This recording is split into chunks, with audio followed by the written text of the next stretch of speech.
Hi guys, welcome to my YouTube channel. Thank you to all the subscribers and hi to all the new subscribers. Thank you for joining me.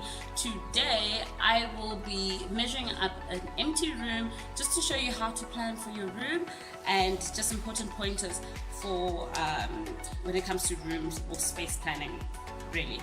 And today what I think is very important when it comes to measuring a room is for you to check your surroundings.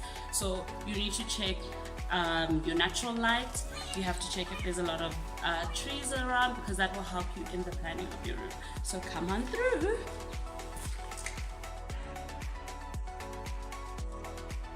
So I'm going to start by showing you around the room. As you can see, it's quite a small room, it's relatively small, and we have a wet area, which is your sink, there's a cupboard here, and 2 windows.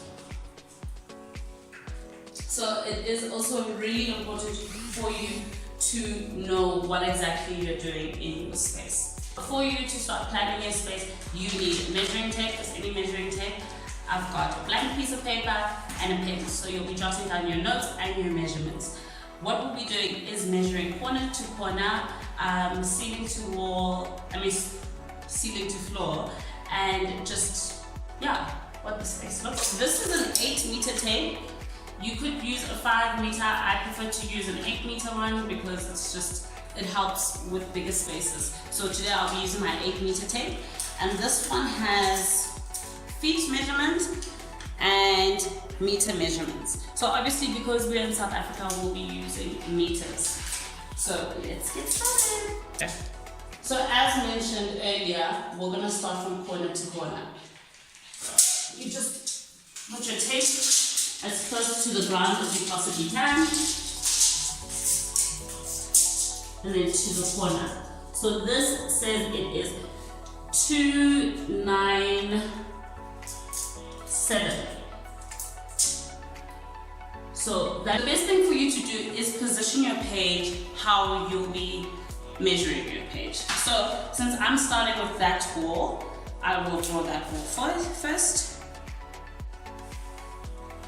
Now you don't have to be perfect. So that's 2970 millimeters, right? Which means you could round it off to the highest number, which means that it's about a 3-meter long wall. But it's good to have the measurements down to the millimeters. And now we'll be going to the next one. Something to take note of, which I did mention earlier, is that you do have this area, which takes up a bit of space. We're just going to measure from that corner over there to this corner here. Obviously because we have the countertop.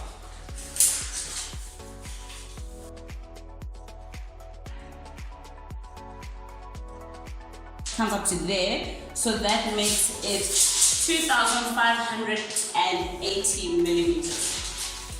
So I will just write that down. Switch as you're measuring. So we've already done that wall, and now we're going to switch around to this wall. And that's 2580.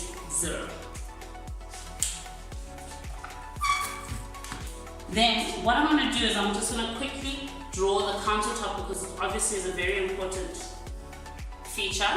And usually if you have a square room, which is what we have, the wall lengths are going to be equal. So this wall will equal to this wall, that wall will equal to that wall. So what we'll do quickly is just measure the width of the countertop. That's about, so this will be 500 millimeters, 590 millimeters. So what you do is you'll just draw your countertop and you will put your measurement like that, which is 590. Okay, then obviously we have the wall going this way, and now because there's a door, we obviously know that this wall equals to this wall. But because there's a door, we are going to say from the corner to the corner of the door.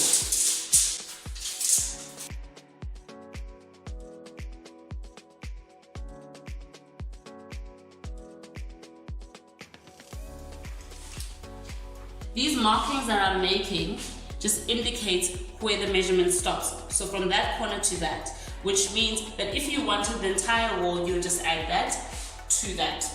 Then we go to our door.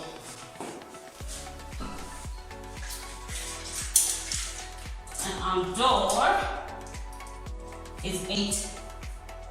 So let's go to the outsides of the door.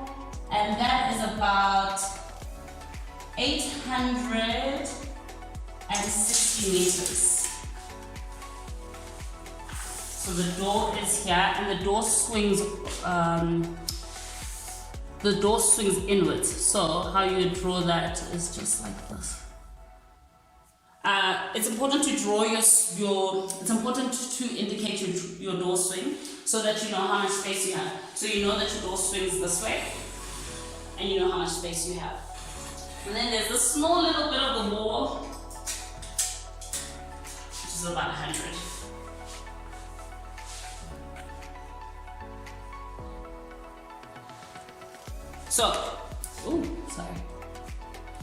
So what you will do, just to make sure that your measurements are absolutely correct, you'll go with your initial measurement and you'll calculate these measurements and make sure that they add up together. Now we've measured the area of the room, all 4 walls basically, and we have drawn our floor plan. So what a floor plan is, it is a cut through the room. So you just imagine that there was a cut through the ceiling and you are looking from the top down to the floor, and that's what I've drawn right now. Now that we've measured up the room, you need to start planning what exactly you want in the room. So being that it is a bedroom, we will need a bed, a side table, some mirrors, curtains, maybe a table. If you would like to use this area as maybe a little study or a little study desk, you can do that. So you need a chair.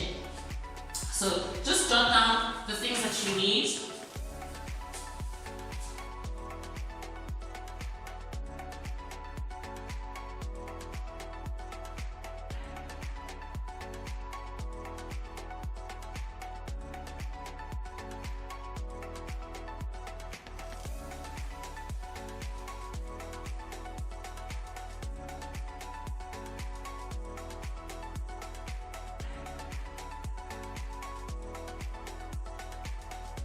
It's essential code to just travel from your plan along the walls, and you just glue it down.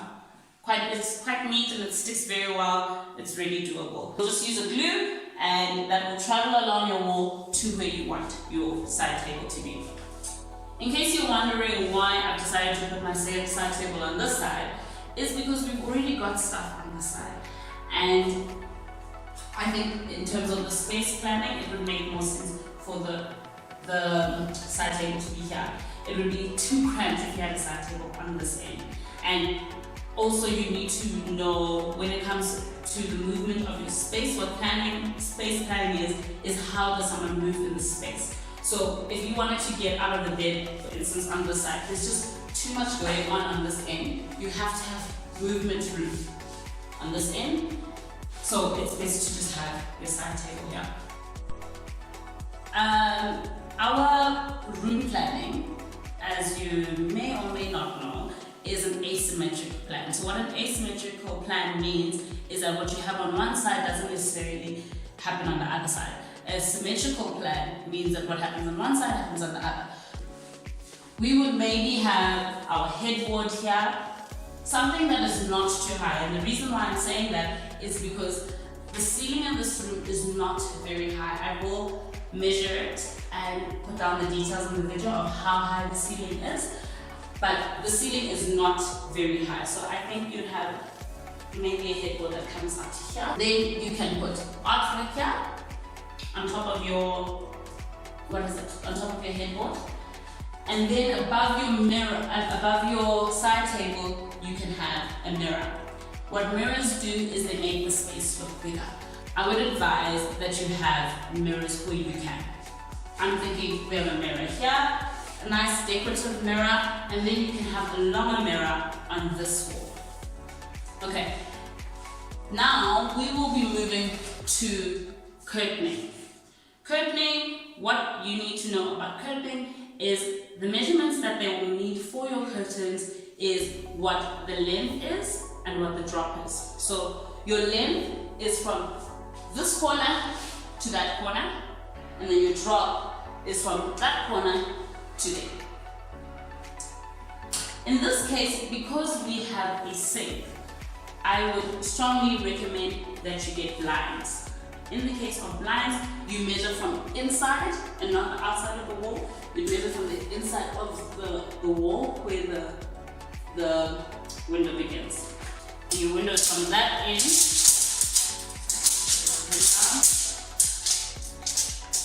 to there, which is 540 across.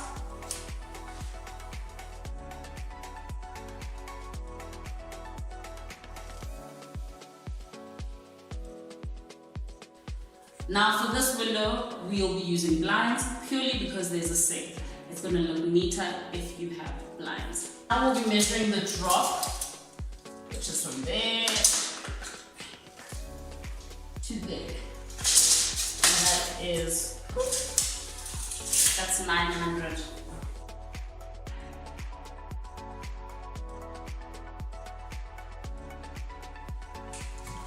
These measurements you would just give to your curtain maker or where you are getting your curtains, and you have options. You can get shutters, which are really great. They're nice wooden shutters, and those are very contemporary if you don't want blinds. I'm personally not a fan of blinds, so I would recommend you get shutters. They are a tad bit expensive, so that's the research that you'll do. A good tip when it comes to curtaining is to start your curtain as close up to the ceiling, and as your drop should come just slightly above the floor. This makes your ceiling look a lot higher, so it gives the illusion that you have a higher ceiling. In a space like this that is quite small, it's great to have bigger, higher looking ceilings, or the illusion that the ceilings are higher, because it makes the space look bigger. So this is going to be a very interesting one. Okay. So what I'll do is from the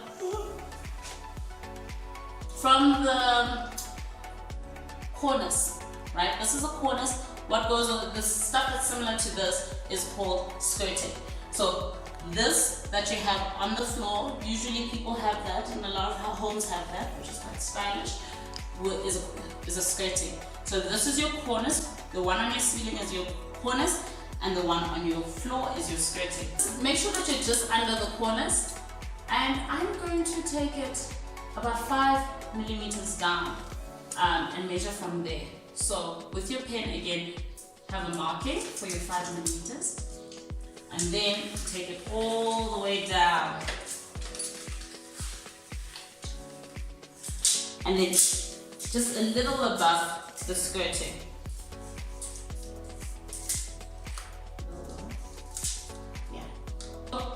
The little gap that you leave at the bottom is called your shadow line. So it's it's nice and thin and sleek. And if you have skirting, then go over the skirting a little bit. Don't treat it the same way I treated the cornice. Now we've done all the important measurements. This will help you when it comes to purchasing your furniture. So going on to purchasing furniture, what you need to do now is just analyze the space again and decide what you want in your space. Now you start planning for your space. So as we said, we already have a bed, we have a headboard, we have a side table, we have a possible chair for your desk, then maybe a bed end. Things that I personally don't like about the space and things that I would like to change and introduce into the space are things like the light fixture. It's very old school and does nothing for the space. Not fond of the flooring. If you have the budget to change things, then look for the kind of flooring that you would like. Is it wooden flooring? Is it screed flooring? Or is it a different kind of tile? Or even carpeting? What I do recommend in spaces is having a wish list. What a wish list is, as we all know, it's just things that you would love to have in the space. And over time you can achieve that, and you can always refer back to your previous plan, and then you can do it at a later stage. The colors are something that you would like to change as well. You have the measurements, so what you will do is you will take the measurements of this room and you will take it to your paint store, and you'll say, this is the measurement of the room and I would like to paint it such and such a color. If you want to paint the walls different colors, then that's cool. If you want to have a feature wall, like maybe somewhere here, color does a lot for a space, and I do speak about it more in detail on my IG page, which is at the Pillar Fluffer, and you will find out more about the psychology behind color and how color affects your mood. Do a lot of research on color first. Check that out. That will give you guidelines to color, and you can do further research on your own. Lastly, another thing that I would like to change is the door handles. This just isn't great. It isn't cute. So I'd like to change those door handles, and I'll jot that down. Now we're done with all our measurements and for the most part of our wish list. And the next thing that you need to do is the fun part. The fun part is now start mood boarding. Mood boarding is basically just getting inspiration and pictures for your space, what you want your space to look like and how you'd like to put your space together. I do have a video on how to mood board. It's very easy to do, and you can just head over to my Instagram page, and that's where you will find my video on mood board. And here are a few pointers that can help you with the transformation of your room. It is important to find out from your paint store how long it will take to paint a room of this size, and maybe add another 2 hours to it, because you don't know how long the paint guys will take. Then establish a budget. So before you go to all these stores, just roughly get a budget of what you're gonna need.